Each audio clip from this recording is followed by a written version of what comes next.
Samuel 16. Daud bertemu dengan Ziba. Ketika Daud baru saja melewati puncak, datanglah Ziba, hamba Mefiboset, mendapatkan dia membawa sepasang keledai yang berpelana dengan muatan 200 ketul roti, 100 buah kue kismis, 100 buah-buahan musim panas, dan sebuyung anggur. Lalu bertanyalah raja kepada Ziba, "Apakah maksudmu dengan semuanya ini?" Jawab Ziba, "Keledai-keledai ini bagi keluarga raja untuk ditunggangi, roti dan buah-buahan ini bagi orang-orangmu untuk dimakan, dan anggur ini untuk diminum di padang gurun oleh orang-orang yang sudah lelah." Kemudian bertanyalah raja, "Di manakah anak tuanmu?" Jawab Ziba kepada raja, "Ia ada di Yerusalem, sebab katanya, pada hari ini kaum Israel akan mengembalikan kepadaku kerajaan ayahku." Lalu berkatalah raja kepada Ziba, "Kalau begitu, kepunyaanmulah segala kepunyaan Mefiboset." Kata Ziba, "Aku tunduk. Biarlah kiranya aku tetap mendapat kasih di matamu, ya tuanku raja." Simei mengutuki Daud. Ketika Raja Daud telah sampai ke Bahurim, keluarlah dari sana seorang dari kaum keluarga Saul. Ia bernama Simei bin Gera. Sambil mendekati raja, ia terus-menerus mengutuk. Daud dan semua pegawai Raja Daud dilemparinya dengan batu. Walaupun segenap tentara dan semua pahlawan berjalan di kiri kanannya. Beginilah perkataan Simei pada waktu ia mengutuk. Enyahlah, enyahlah engkau penumpah darah, orang Dursila. Tuhan telah membalas kepadamu segala darah keluarga Saul yang engkau gantikan menjadi raja. Tuhan telah menyerahkan kedudukan raja kepada anakmu Absalom. Sesungguhnya engkau sekarang dirundung malang, karena engkau seorang penumpah darah. Lalu berkatalah Abisai, anak Zeruya kepada raja, "Mengapa anjing mati ini mengutuki tuanku raja? Izinkanlah aku menyeberang dan memenggal kepalanya." Tetapi kata raja, "Apakah urusanku dengan kamu, hai anak-anak Zeruya? Biarlah ia mengutuk. Sebab apabila Tuhan berfirman kepadanya, kutukilah Daud, siapakah yang akan bertanya, mengapa engkau berbuat demikian?" Pula kata Daud kepada Abisai dan kepada semua pegawainya, "Sedangkan anak kandungku ingin mencabut nyawaku, terlebih lagi sekarang orang Benyamin ini. Biarkanlah dia, dan biarlah ia mengutuk, sebab Tuhan yang telah berfirman kepadanya demikian. Mungkin Tuhan akan memperhatikan kesengsaraanku ini, dan Tuhan membalas yang baik kepadaku sebagai ganti kutuk orang itu pada hari ini." Demikianlah Daud melanjutkan perjalanannya dengan orang-orangnya, sedang Simei berjalan terus di lereng gunung bertentangan dengan dia, dan sambil berjalan ia mengutuk, melemparinya dengan batu, dan menimbulkan debu. Dengan lelah sampailah raja dan seluruh rakyat yang ada bersama-sama dengan dia ke Yordan, lalu mereka beristirahat di sana. Husai dan Ahitofel menghadap Absalom. Maka Absalom dan seluruh rakyat, orang-orang Israel, sampailah ke Yerusalem, dan Ahitofel ada bersama-sama dengan dia. Ketika Husai orang Arki, sahabat Daud itu sampai kepada Absalom, berkatalah Husai kepada Absalom, "Hiduplah raja, hiduplah raja."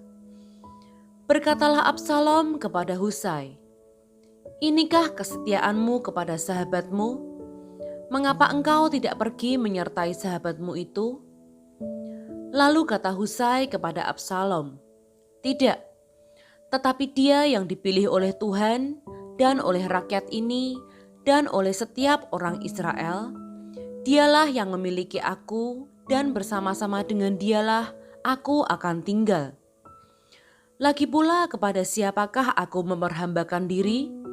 Bukankah kepada anaknya? Sebagaimana aku memperhambakan diri kepada ayahmu, demikianlah aku memperhambakan diri kepadamu.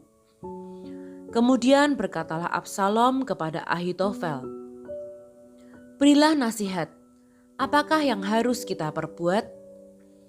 Lalu jawab Ahitofel kepada Absalom, "Hampirilah gundik-gundik ayahmu yang ditinggalkannya untuk menunggui istana. Apabila seluruh Israel mendengar bahwa engkau telah membuat dirimu dibenci oleh ayahmu, maka segala orang yang menyertai engkau akan dikuatkan hatinya." Maka dibentangkanlah kemah bagi Absalom di atas sotoh. Lalu Absalom menghampiri gundik-gundik ayahnya di depan mata seluruh Israel. Pada waktu itu, nasihat yang diberikan Ahitofel adalah sama dengan petunjuk yang dimintakan daripada Allah. Demikianlah dinilai setiap nasihat Ahitofel, baik oleh Daud maupun oleh Absalom.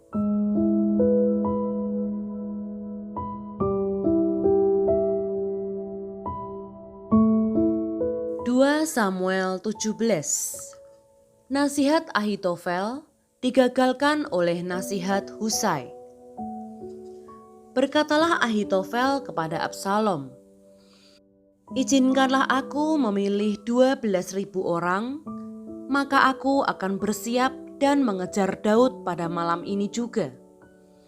Aku akan mendatangi dia selagi ia lesu dan lemah semangatnya, dan mengejutkan dia. Seluruh rakyat yang ada bersama-sama dengan dia akan melarikan diri, maka aku dapat menewaskan raja sendiri. Demikianlah aku akan membawa pulang seluruh rakyat itu kepadamu, seperti seorang mempelai perempuan kembali kepada suaminya. Jadi engkau mencari nyawa satu orang saja, sedang seluruh rakyat tetap selamat." Perkataan ini disetujui oleh Absalom dan oleh semua tua-tua Israel. Tetapi berkatalah Absalom, "Panggillah juga Husai orang Arki itu, supaya kita mendengar apa yang hendak dikatakannya." Ketika Husai datang kepada Absalom, berkatalah Absalom kepadanya demikian, "Beginilah perkataan yang dikatakan Ahitofel. Apakah kita turut nasihatnya? Jika tidak, katakanlah."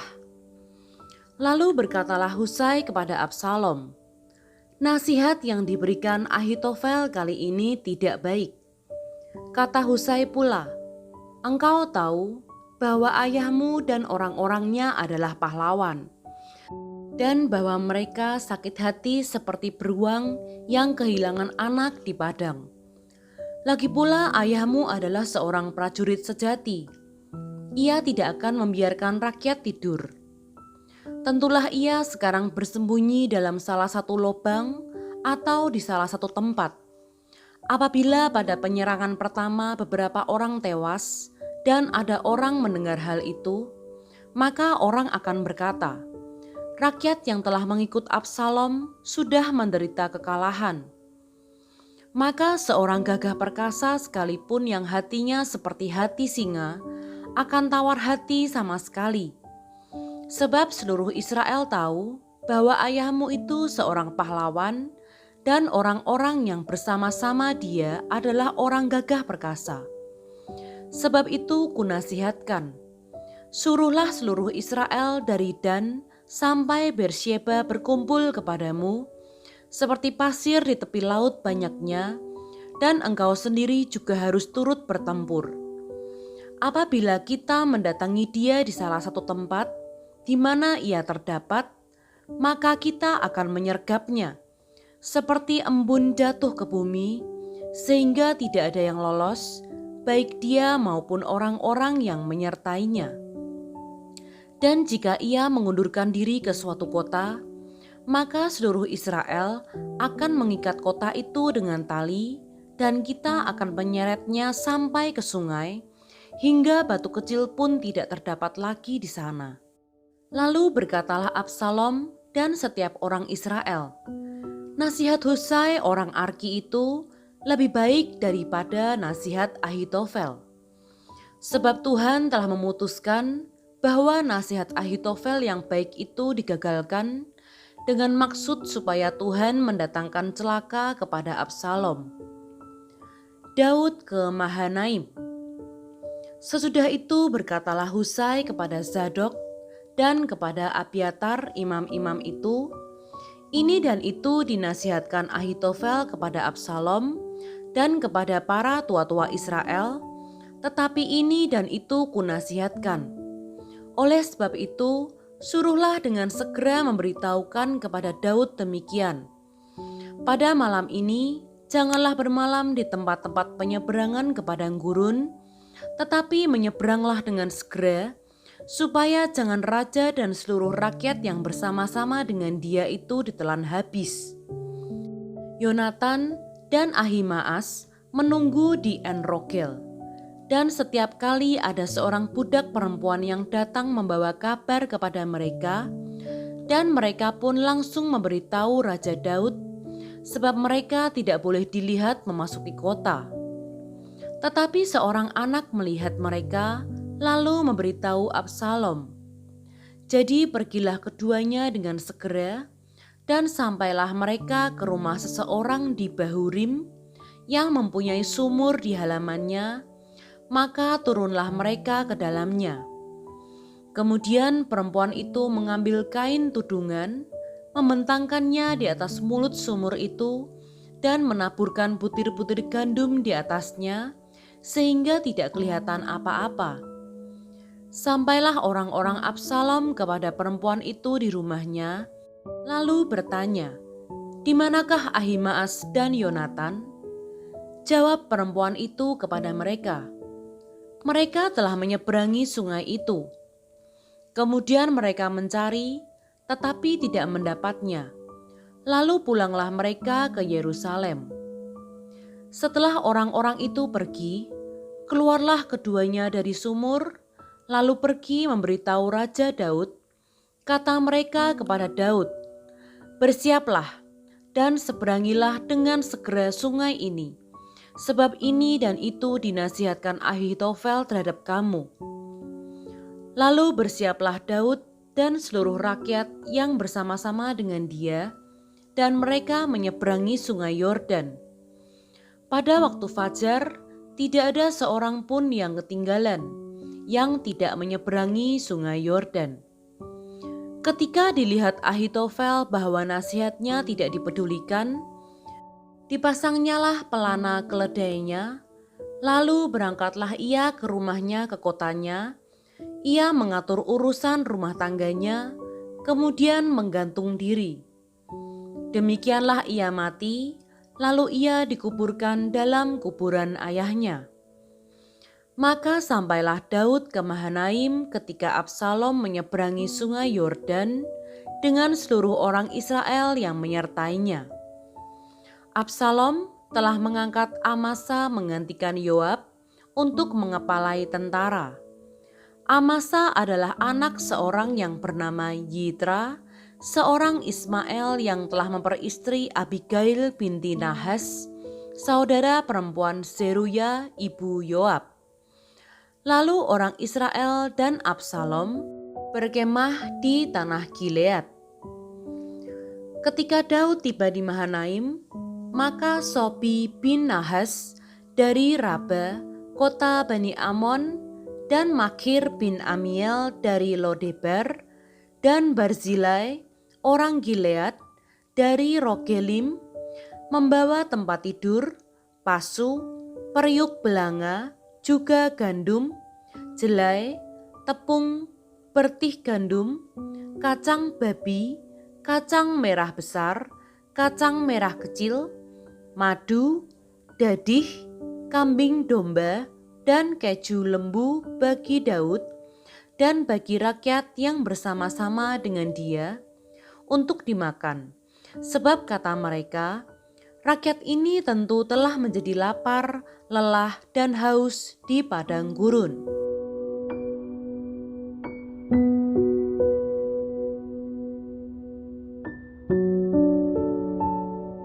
Dua Samuel 18. Absalom terpukul kalah dan mati. Daud memeriksa barisan tentara yang bersama-sama dengan dia. Kemudian ia mengangkat kepala pasukan 1.000 dan kepala pasukan 100 atas mereka. Lalu Daud menyuruh tentara itu maju berperang, sepertiga di bawah perintah Yoab, sepertiga lagi di bawah perintah Abisai, anak Zeruya, adik Yoab, dan sepertiga lainnya di bawah perintah Itai, orang Gad itu. Lalu berkatalah raja kepada rakyat, "Aku juga akan maju berperang bersama-sama dengan kamu."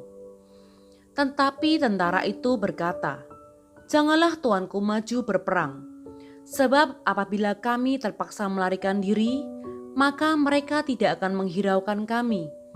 Bahkan sekalipun mati separuh daripada kami, mereka tidak akan menghiraukan kami. Tetapi tuanku sama harganya dengan 10.000 orang daripada kami. Sebab itu adalah lebih baik bahwa tuanku bersedia menolong kami dari kota." Kemudian berkatalah raja kepada mereka, "Apa yang kamu pandang baik akan kuperbuat." Lalu berdirilah raja di sisi pintu gerbang, dan seluruh tentara itu berjalan keluar, beratus-ratus dan beribu-ribu. Dan raja memerintahkan kepada Yoab, Abisai, dan Itai demikian, "Perlakukanlah Absalom, orang muda itu, dengan lunak karena aku." Dan seluruh tentara mendengar ketika raja memberi perintah itu kepada semua kepala pasukan mengenai Absalom. Lalu tentara itu maju ke padang, menyerang orang Israel, dan terjadilah pertempuran di hutan Efraim. Tentara Israel terpukul kalah di sana oleh orang-orang Daud. Dan pada hari itu terjadilah di sana pertumpahan darah yang dahsyat, 20.000 orang tewas. Kemudian pertempuran meluas dari sana, meliputi seluruh daerah itu, dan hutan itu memakan lebih banyak orang di antara tentara daripada yang dimakan pedang pada hari itu. Kebetulan Absalom bertemu dengan orang-orang Daud. Adapun Absalom menunggangi Bagal. Ketika Bagal itu lewat di bawah jalinan dahan-dahan pohon tarbantin yang besar, tersangkutlah kepalanya pada pohon tarbantin itu sehingga ia tergantung antara langit dan bumi. Sedang Bagal yang dikendarainya berlari terus. Seseorang melihatnya lalu memberitahu Yoab, katanya, "Aku melihat Absalom tergantung pada pohon tarbantin." Yoab berkata kepada orang yang memberitahu kepadanya itu, "Apa? Jika engkau melihatnya, mengapa engkau tidak membanting dia ke tanah di tempat itu juga? Maka selayaknya aku memberi engkau 10 shikal perak dan 1 ikat pinggang." Tetapi orang itu berkata kepada Yoab, "Sekalipun aku mendapat 1.000 shikal perak di telapak tanganku, takkan aku menjamah anak raja itu. Sebab di depan telinga kamilah raja memberi perintah kepadamu dan kepada Abisai dan kepada Itai, katanya, 'Lindungilah Absalom orang muda itu karena aku.' Sebaliknya, jika aku mencabut nyawanya dengan khianat, tidak ada sesuatu pun yang tinggal tersembunyi kepada raja, maka engkau akan menjauhkan diri." Tetapi Yoab berkata, "Aku tidak mau membuang-buang waktu dengan kau seperti ini." Lalu diambilnyalah 3 lembing dalam tangannya dan ditikamkannya ke dada Absalom, sedang ia masih hidup di tengah-tengah dahan pohon tarbantin itu. Kemudian 10 bujang pembawa senjata Yoab mengelilingi Absalom, lalu memukul dan membunuh dia. Sesudah itu Yoab meniup sangkakala sehingga tentara berhenti mengejar orang Israel, sebab Yoab mau menahan tentaranya itu. Lalu mereka mengambil mayat Absalom dan melemparkannya ke dalam lubang yang besar di hutan itu. Kemudian mereka mendirikan di atasnya timbunan batu yang sangat besar, dan seluruh orang Israel melarikan diri masing-masing ke kemahnya. Sewaktu hidupnya, Absalom telah mendirikan bagi dirinya sendiri tugu yang sekarang ada di Lembah Raja, sebab katanya, "Aku tidak ada anak laki-laki untuk melanjutkan ingatan kepada namaku." Dan ia telah menamai tugu itu menurut namanya sendiri, sebab itu sampai hari ini tugu itu dinamai orang Tugu Peringatan Absalom.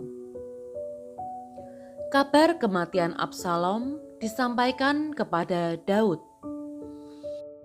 Kemudian berkatalah Ahimaas bin Zadok, "Biarlah aku berlari menyampaikan kabar yang baik itu kepada raja, bahwa Tuhan telah memberi keadilan kepadanya dengan melepaskan dia dari tangan musuhnya."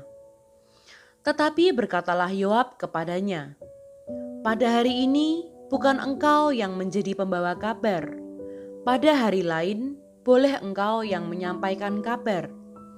Tetapi pada hari ini engkau tidak akan menyampaikan kabar karena anak raja sudah mati." Lalu berkatalah Yoab kepada seorang Etiopia, "Pergilah, beritahukanlah kepada raja apa yang kau lihat." Orang Etiopia itu sujud menyembah kepada Yoab, lalu berlari pergi. Tetapi berkatalah sekali lagi Ahimaas bin Zadok kepada Yoab, "Apapun yang terjadi, izinkanlah juga aku berlari pergi menyusul orang Etiopia itu." Tetapi kata Yoab, "Mengapa juga engkau mau berlari pergi, anakku? Apakah engkau membawa kabar yang menguntungkanmu?" Jawabnya, "Apapun yang terjadi, aku mau berlari pergi." Lalu berkatalah Yoab kepadanya, "Kalau demikian, larilah." Maka berlarilah Ahimaas mengambil jalan dari lembah Yordan, sehingga ia mendahului orang Etiopia itu. Adapun Daud duduk di antara kedua pintu gerbang, sedang penjaga naik ke sotoh pintu gerbang itu di atas tembok. Ketika ia melayangkan pandangnya, dilihatnyalah orang datang berlari, seorang diri saja. Berserulah penjaga memberitahu raja, lalu raja berkata, "Jika ia seorang diri, maka kabar yang baiklah disampaikannya." Sementara orang itu mendekat, penjaga itu melihat seorang lain datang berlari. Lalu penjaga itu menyerukan kepada penunggu pintu gerbang. Katanya, "Lihat, ada lagi orang datang berlari, seorang diri." Berkatalah raja, "Itu pun membawa kabar yang baik." Sesudah itu berkatalah penjaga, "Aku lihat cara berlari orang yang pertama itu seperti cara berlari Ahimaas bin Zadok." Berkatalah raja, "Itu orang baik, ia datang membawa kabar yang baik." Lalu Ahimaas berseru, katanya kepada raja, "Selamat." Kemudian sujudlah ia menyembah kepada raja dengan mukanya ke tanah serta berkata, "Terpujilah Tuhan Allahmu yang telah menyerahkan orang-orang yang menggerakkan tangannya melawan tuanku raja." Lalu bertanyalah raja, "Selamatkah Absalom, orang muda itu?" Jawab Ahimaas, "Aku melihat keributan yang besar ketika Yoab menyuruh pergi hamba raja, hambamu ini, tetapi aku tidak tahu apa itu." Kemudian berkatalah raja, "Pergilah ke samping, berdirilah di sini." Ia pergi ke samping dan tinggal berdiri. Maka datanglah orang Etiopia itu, kata orang Etiopia itu, "Tuanku raja mendapat kabar yang baik, sebab Tuhan telah memberi keadilan kepadamu pada hari ini dengan melepaskan tuanku dari tangan semua orang yang bangkit menentang tuanku." Tetapi bertanyalah raja kepada orang Etiopia itu, "Selamatkah Absalom, orang muda itu?" Jawab orang Etiopia itu, "Biarlah seperti orang muda itu musuh tuanku raja dan semua orang yang bangkit menentang tuanku untuk berbuat jahat." Kesedihan Daud. Maka terkejutlah raja, dan dengan sedih ia naik ke anjung pintu gerbang, lalu menangis. Dan beginilah perkataannya sambil berjalan, "Anakku Absalom, anakku, anakku Absalom. Ah, kalau aku mati menggantikan engkau Absalom, anakku, anakku."